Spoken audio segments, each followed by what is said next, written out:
ईमान और कुफ्र, ये दो ऐसे रास्ते हैं जो इंसान की उखरवी मंजिल का तयन करते हैं। मगर क्या हम जानते हैं कि कुफ्र सिर्फ अल्लाह के इनकार का नाम नहीं, बल्कि इसकी कई अक़साम हैं जो हमारे ईमान को जाने अनजाने में कमज़ोर कर सकती हैं। आज हम एक ऐसी कहानी सुनेंगे जो हमें कुफ्र की अक़साम के बारे में आगाह करेगी और हमें अपने ईमान की हिफाजत के लिए एक नया शऊर देगी। आदिल एक मुत्की और दीनदार नौजवान था जो हमेशा इस्लामी तालीमात को गहराई से समझने की कोशिश करता था। वो अपने उस्ताद के पास अक्सर दीन के मुश्किल मसाइल पर बातचीत के लिए जाता था। एक दिन उसने उस्ताद से कुफ्र की अक़साम के बारे में पूछा। उस्ताद मोहतरम, कुफ्र क्या है और उसकी कितनी अक़साम हैं? उस्ताद ने नरमी से समझाया, बेटा, कुफ्र का मतलब है हक का इनकार करना या उसे छिपाना।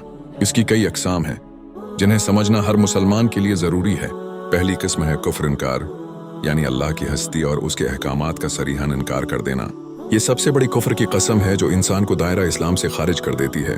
दूसरी किस्म है कुफ्र जुहूद, यानी हक को पहचानने के बावजूद उसे छिपाना या इनकार करना, जैसा कि फिरौन ने हजरत मूसी अलैहिस्सलाम के मौजिज़ात को जानने के बावजूद उनका इनकार किया। तीसरी किस्म है कफर अनाद, यानी हक को तस्लीम करने के बावजूद तकब्बुर या दुश्मनी की वजह से उसे कबूल न करना। शैतान ने अल्लाह के हुक्म को जानते हुए भी हजरत आदम अलैहिस्सलाम को सजदा करने से इनकार कर दिया था। चौथी किस्म है कुफ्र निफाक, यानी बज़ाहिर ईमान का दावी करना मगर दिल में कुफ्र छिपाना। ये मुनाफिकीन का कुफ्र है जो बज़ाहिर मुसलमानों के साथ होते हैं मगर अंदर से उनके दुश्मन होते हैं।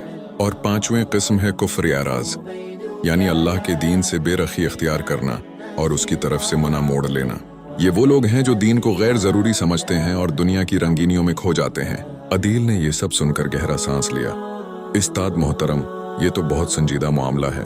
उस्ताद ने कहा, बिल्कुल बेटा, इसीलिए हमें अपने ईमान को समझना और उसे हर किस्म के कुफ्र से बचाना है।